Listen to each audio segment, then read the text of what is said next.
Okay, you're good. All right. Well, welcome everybody. It's the February 1st, 2024 North Gateway Redevelopment Advisory Board meeting. Can we start with roll call, please? Sarah, would you like for me to do that? Sorry, I usually don't do it. Okay, I will do it.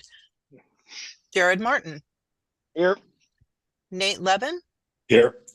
Mike Alley. Here. Scott Cantonwine.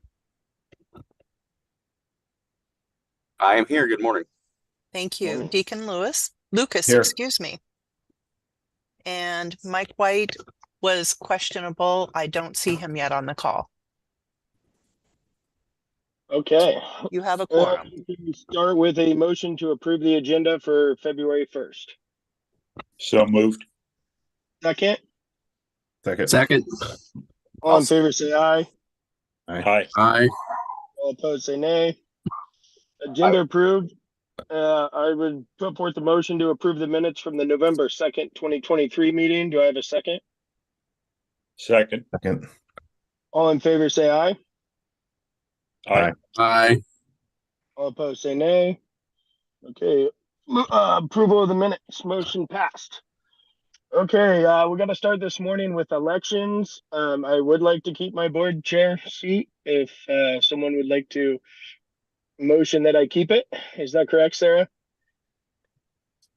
Yes, somebody would need to make a motion if they would like Jared to stay as the chair or if they would like to nominate somebody different. Jared can't nominate himself, so there's that. Correct.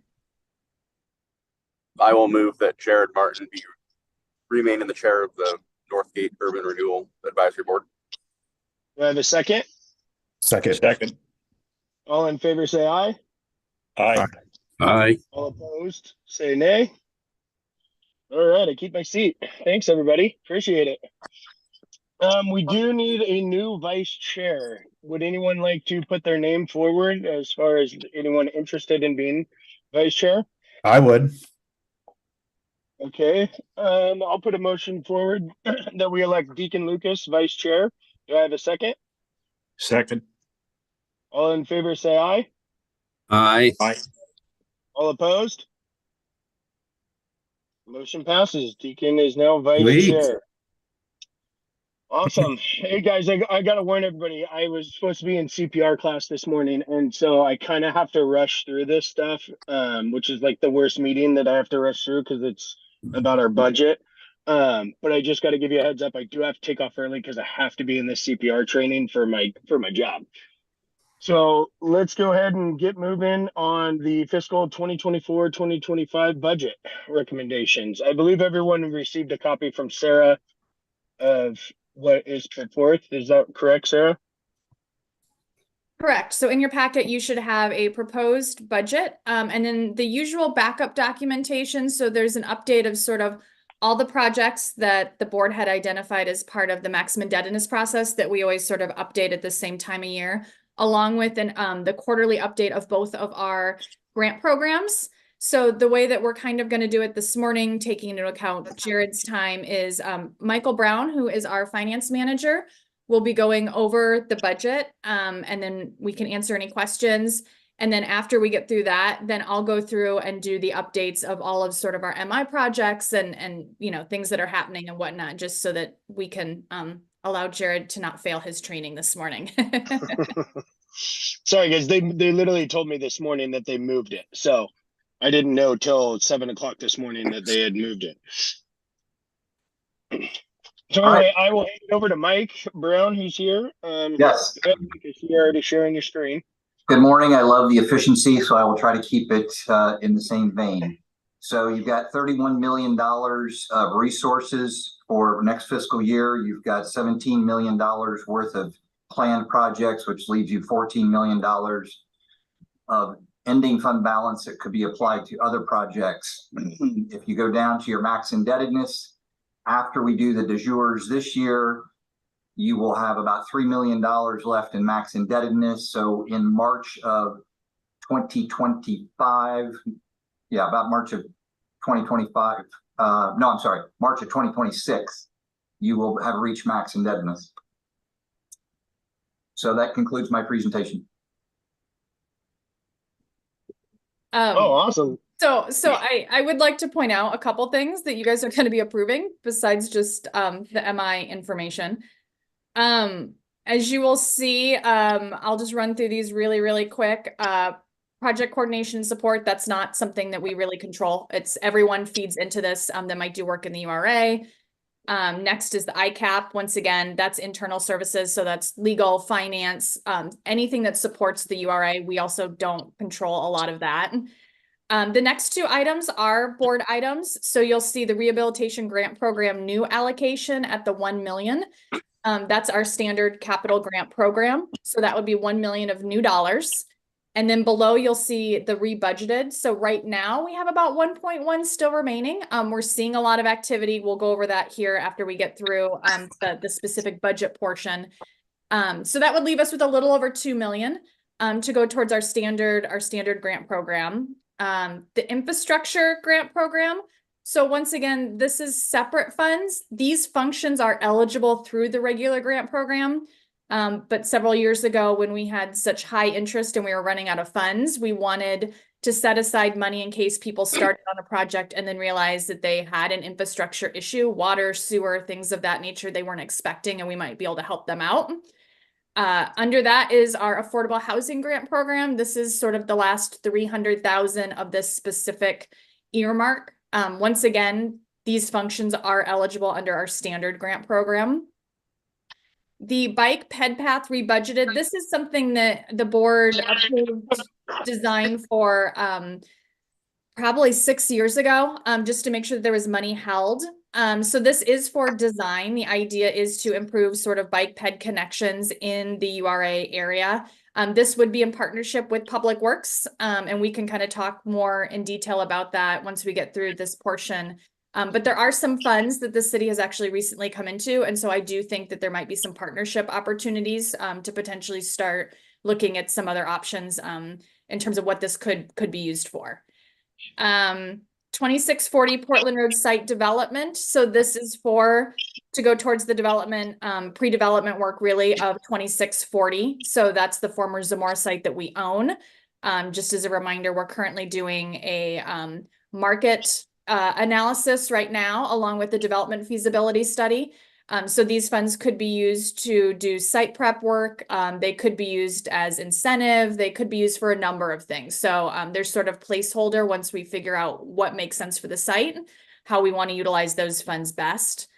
Opportunity fund rebudget. These are sort of those investigative funds. So if you might recall, we used some of them for the railroad study tied to that 2640 site to figure out, would Pine Street go through? Does that make sense? And so that's sort of where these funds are. So they're being used as we're exploring options and development. That's how these have been kind of used in the past. Industrial site readiness rebudget. So this is for a potential larger citywide study on industrial site readiness. And this would be our portion of it that we've set aside. Moving ahead, the 17th Street at Silverton Road turn lane. So the rebudget number you're going to notice is pretty high. We upped all the construction money last fiscal year. We're just barely getting into design. So we were just kind of ahead of the ball in terms of doing that, which is why you see a higher amount. But design is underway right now. We've been meeting with property owners. And so I think we'll be seeing more of that money go out the door here, especially next fiscal year, as we start looking towards, getting closer to construction. Underneath that, you're going to see the new funds. So that's the 737,000. We as a board talked about this back in late spring, early summer, as we're tying in with the bond project, that there were some additional infrastructure needs that the bond wasn't going to be able to cover. And so the board at that time had collectively said, definitely, we're good helping out. And so we just didn't move the funds over at that time. It made sense to wait until the formal budget process. Oh no, Mike. I'm still using your screen. Thank you. You're the best. Opportunity purchase rebudget. So that is exactly what it sounds. It's 2.6 million. It is set aside in case a site comes up or an opportunity comes up that we have interest in purchasing. We can act on it more quickly than having to go through and amend the budget. Environmental remediation budget, 265,000. That's most likely going to go towards that 2640 site once we start getting ready to do some site prep work. We know there's been issues on that site. And got it, Scott. Thank you. Please note that Scott's jumping off, but he'll be right on in just a moment. And then we have the strategic project grant budget. That is a rebudget. We still have about $236,000 left. That is a grant that we only do 20,000 is the max at a time.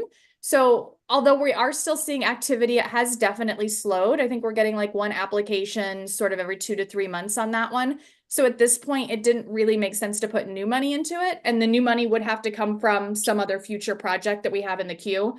And so at this point, the staff recommendation was just to go ahead and rebudget what we have.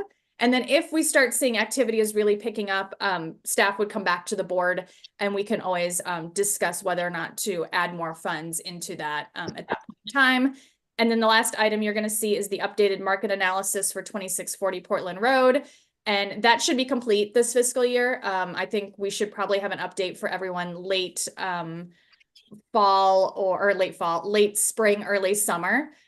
So that should be wrapping up before the end of the fiscal year, which is why you don't see new funds going into that item. And that is my very abbreviated way of getting through it.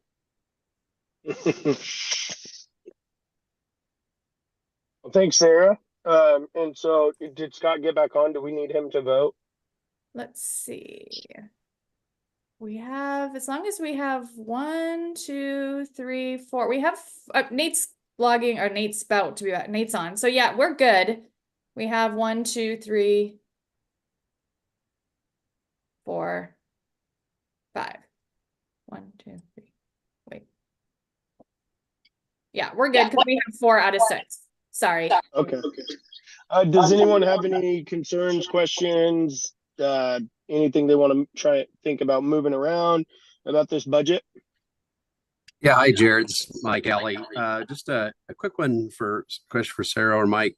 The Opportunity Fund, we have 2 kind of light items on that, the Opportunity Fund and Opportunity Purchase Fund.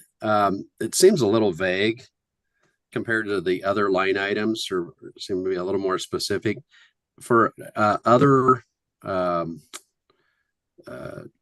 departments like this in the city, the development groups and so forth, is this a common way in budgeting for, you know, potential opportunities to buy?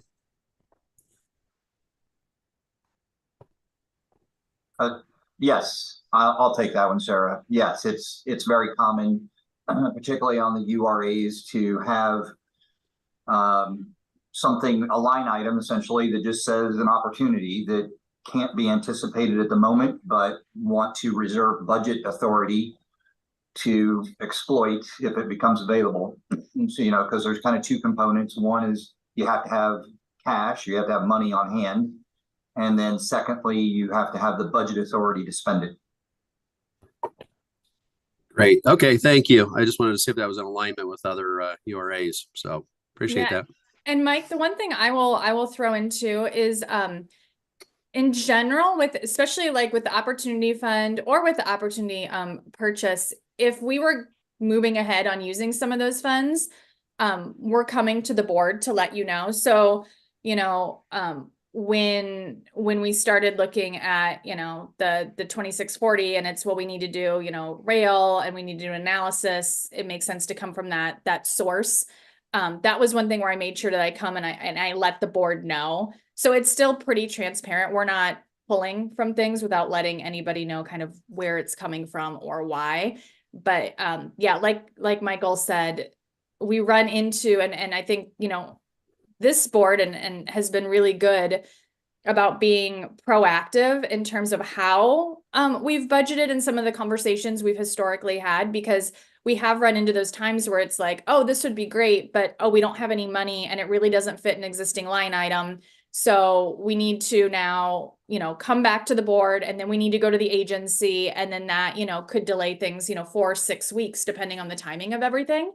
I mean, anymore, I think now we have to get staff reports in like 3 weeks early. So depending on how that times with, a URA meeting, we could be 8 weeks before we could actually do certain things sometimes. And so we've tried to kind of create some opportunities, not to, use the same word over again, but just to allow the board to move forward on things a little bit more promptly than historically we've been able to. Okay, thank you. Yeah, that's a good explanation. And I like that fact or the comment you made that, once we do have more specificity on a project, then we'll, it'll be in the minutes and be discussed at future board meetings. So thank you. Exactly. And it'll eventually show up as a line item too, just so you're aware. So if we were still working on the rail analysis, for instance, it would show up on here as a project as well. So it's, it's not like, oh, we're going to take it from here, but no one knows what we're working on. It'll show up sort of on our budget sheets, and we'll create a project number for it and everything. So we try to be as transparent as we can, for sure. Great. Thank you. Any other questions, concerns? Okay, I would like to make a motion to approve the 2024-2025 budget as presented. Do I have a second? Mike Alley, second. Mike Alley, second. All in favor, say aye. Aye. All opposed, nay. Budget passed. Thank you all. Thanks, luck. guys. Hey, I gotta jump into my class. Mike, thanks for coming. Appreciate your time, and I will see you all in March. Need anything else from me, sir? No, Deacon gets to take over now. Okay, You're in great. charge. All right, so Guys. on to my new agenda. No, I'm joking. Does the board want, so I included in your packet, and normally, like I said, when we go through the budget, I try to be a little bit more descriptive on sort of the status of everything. I know in the packet, I included the maximum indebtedness sort of project list and a status of all of those. Are there projects in there that board members would like me to discuss? Would you like me to go over it? I mean, you have the information, but at the same time, I want to, respect the fact that you may want to discuss some of them or all of them.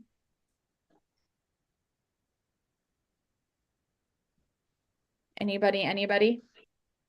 If not, we don't have to. If not, I'll just say that, the biggest focus, just, over the next, 6 months to year, I think for this board, what you're going to see is, it's going to be finalizing the design for the Silverton and 17th Street project, finalizing that and going out for bid.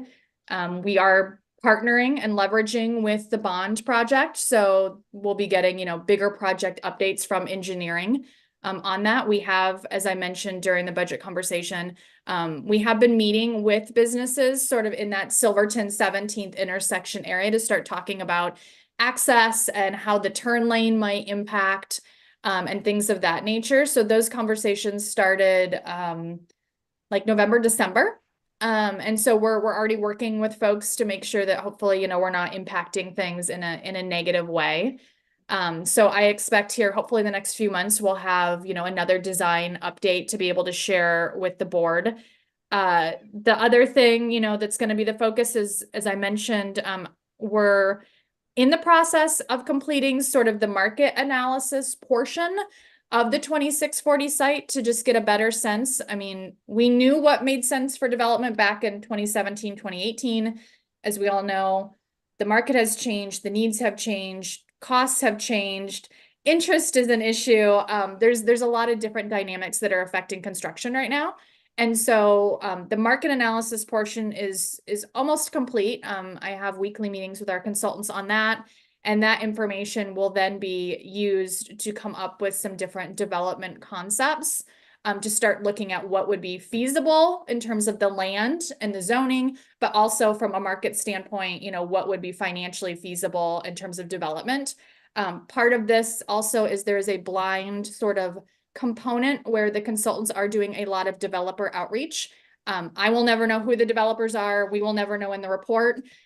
Just because in the future, we don't want it to impact any potential RFPs or things we might do for the site, but we wanted to get some really solid information about what is everybody seeing, what's happening, how do they see the site, things of that nature. So we're hoping to wrap that up here late spring, early summer as well. And then from there, we'll have some good information and be able to start kind of talking about what those next steps of the site could potentially be. So that's going to be a pretty good one. And then I'd also mentioned sort of during the budget, we have those bike ped design funds. We also have some construction funds that we haven't put into the budget yet that we identified during the maximum indebtedness process. And the city has received some sizable funding for bike and ped improvement projects throughout the city. So I wouldn't be surprised if we're not approached to partner on a project or on some projects that would have some good impacts within the URA. So just something to be aware of that could be coming down the pipeline. I think they're early in those conversations, but I know they are definitely looking at, URAs and where we can once again leverage those funds to get bigger, better projects as always. And lastly, we're really continuing to see good activity with our capital grant program. We're still getting a good variety of different types of projects. We're getting folks that are looking strictly at the infrastructure, but at the same time, we're also getting folks who are looking to get, substantial equipment investing to add to their manufacturing lines, to add jobs. And so it's still looking really, really good in terms of the variety of things that we're getting for the area where, we're not seeing just one type of, constant rehabs or things like that. So I think those are the things that are gonna pop up for sure. But then there's always the unknowns that seem to happen as well. So I will leave it at that for anybody that has any questions, concerns, complaints.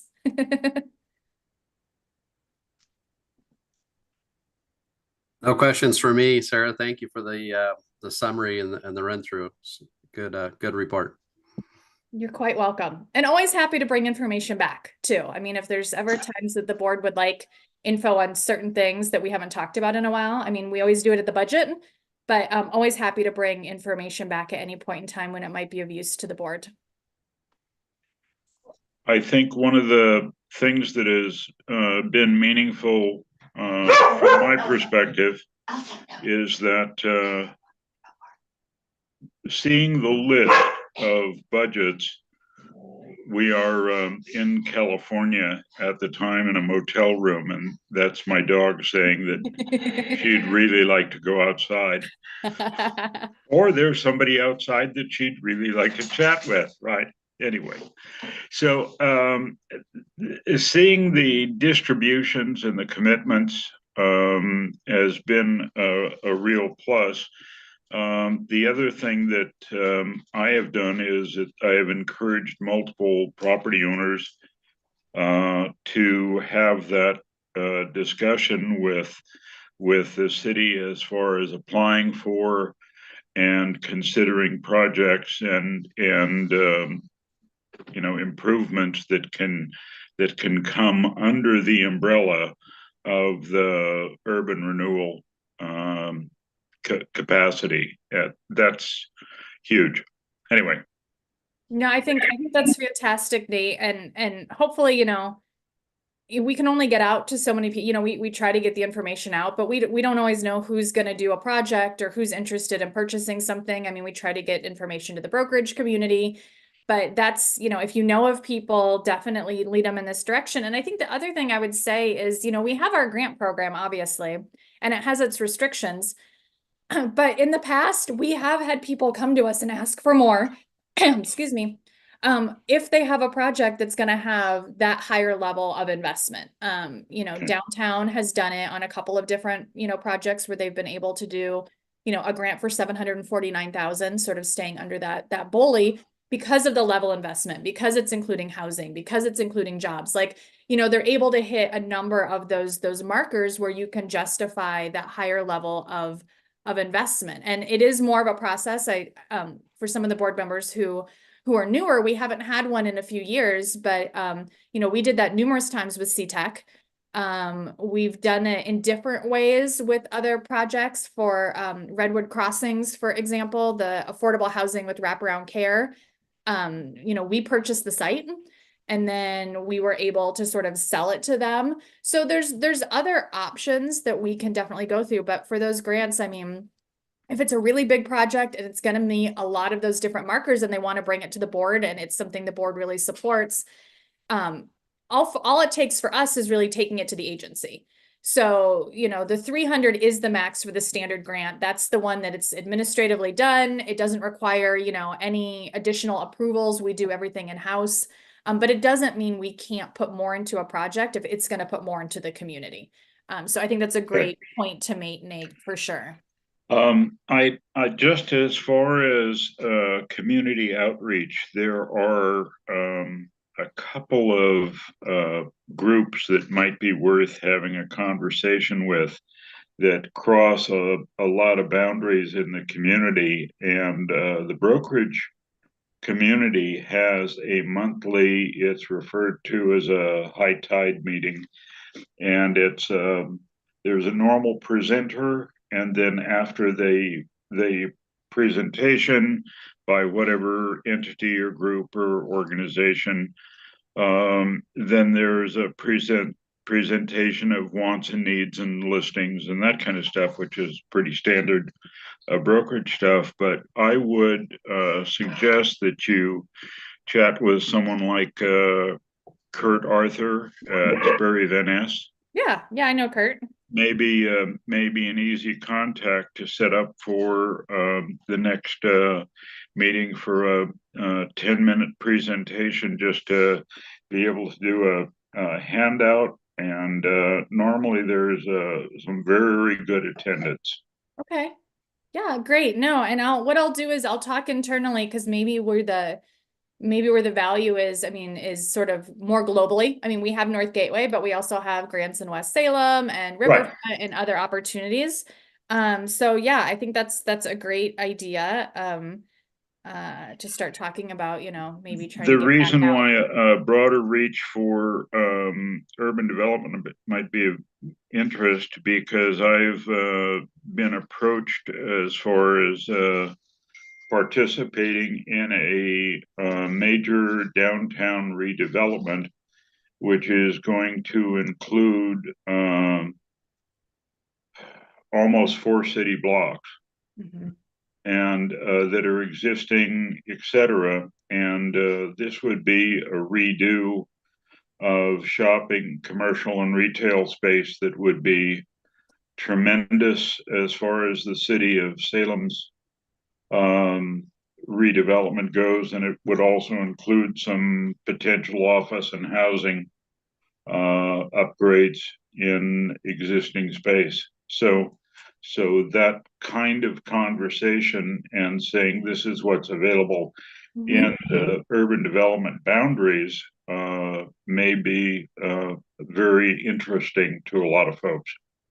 Okay, no, that's fantastic. I'm adding it to my list for our next internal meeting right now. Okay. Thank you. Thank you, Nate.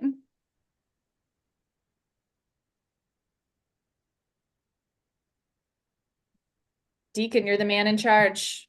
It's all you. Well, if anyone has anything else to talk about, I think we could probably conclude. Okay, so we're into what's happening, other updates. Okay. So I have a couple things, and then I'd like to hand it over to Scott when I'm done. The first thing is I'd emailed the board.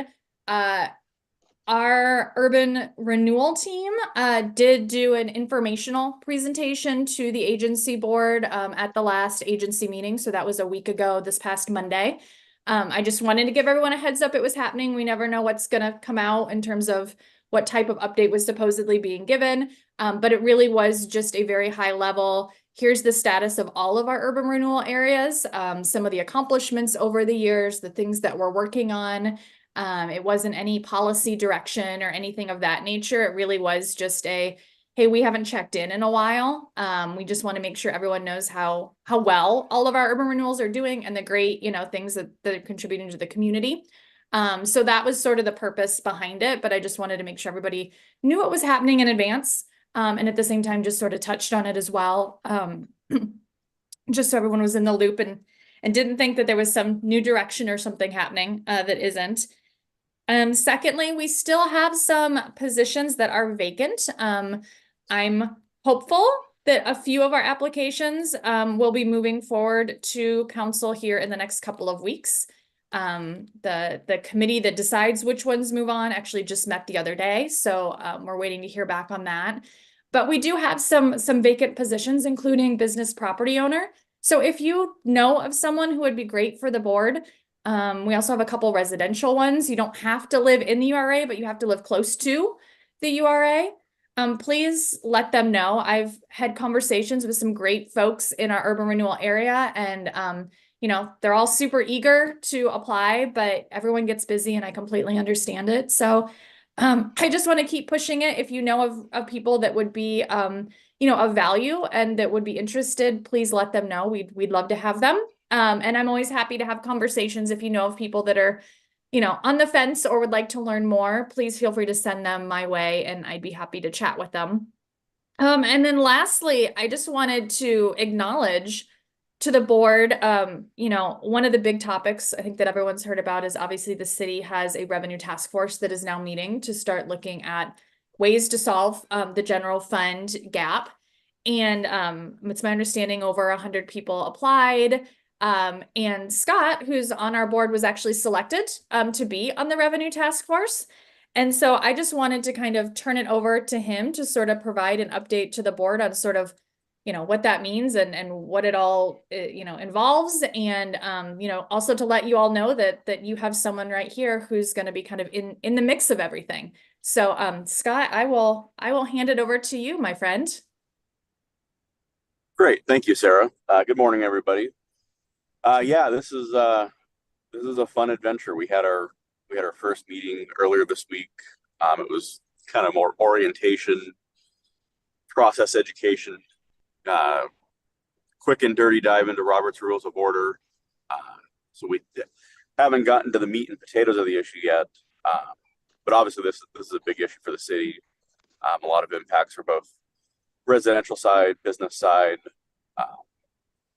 You know, I think, you know, without getting into a discussion of ideas, I'm not sure if that's appropriate for this forum. I think my biggest thing would just be to communicate that if you have feedback, if you have ideas, comments, questions, concerns, feel free to use me as a comment card. I think all of you have, within reason, I think all of you have my email. I'm happy to send out a quick note to the board with my contact information. There will be some, I'm not going to get these in the right order. There's going to be some focus groups, a statistically validated community survey, and then a town hall or town halls coming up in February, March, and April, respectively. My ask of everybody is if you and your colleagues and your network of folks, if you have the opportunity to participate in those ventures, please, please, please do. Because I think regardless of what direction we go as far as recommendations, I think we got to know what the community thinks. And I'm personally a big supporter of acknowledging and respecting the will of the voters. And I think it was pretty clearly communicated in November what Salem voters thought about a payroll tax. And so I think we got to put our creative caps on. And you know, it's an interesting challenge in the fact that there's not just one way to solve the equation. You know, we're not limited to just one recommendation. So that's a lot of words to say that if you have feedback, ideas, please feel free to share with me, and I'd be happy to take them to the task force.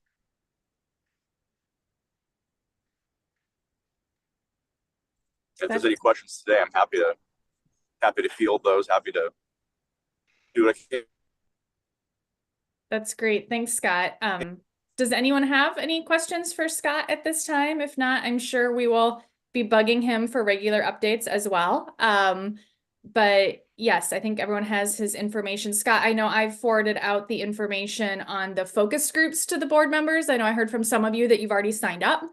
So that's great. So as we continue to get that information, I'll be sure to share it as well, for those who are interested in that. But does anyone else have anything for Scott? What is the main goal that you guys are trying to accomplish? The main goal is to identify potential revenue streams to suggest to the city council. We're kind of looking our current target, Deacon, is taking a recommendation to council in July. And so What kind of revenue streams are you looking at? we had a wide variety of initial ideas that were floated on our first meeting. Everything from different iterations of the payroll tax, the topic of local option levies came up. There were a few other ideas in terms of potentially a targeted sales tax, a sin tax for things like alcohol, cigarettes. Some other sectors came up. I believe the city attorney was going to be doing some research and provide some guidance as far as what's allowable from a statutory perspective. I'm just listing off the ones that I recall. There was one member suggested a personal property tax on vehicles. There's as you can imagine, there's a wide range of perspectives, which of course creates a wide range of ideas. So it really at this point we are at the top of the funnel. I think there's more ideas yet to come.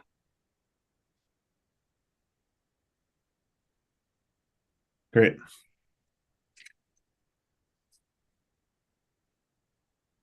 Anyone else have any questions for Scott? If not, we'll let him continue driving. All right. So I think Well, thanks everybody. Feel free to reach out if you need anything. I'm sure Jared will have plenty of questions for you at our next meeting, Scott. I'm sure him and I may connect in the meantime. Probably. All right, I'm going to hop off, but have a good day, everybody. Thanks, Scott. That's everything on the agenda, Deacon. Okay, so I move to adjourn this meeting if there's no objections. All right, meeting is adjourned. Thank you, everybody. We will be in touch as to whether or not there's a March meeting or if we try to push it to April, once again, trying to not make you all meet if we don't have a full agenda item. So stay tuned and everyone enjoy the rest of their day in their various locations. All right. Great. Thank you, everyone. Good job, Deacon. Thanks.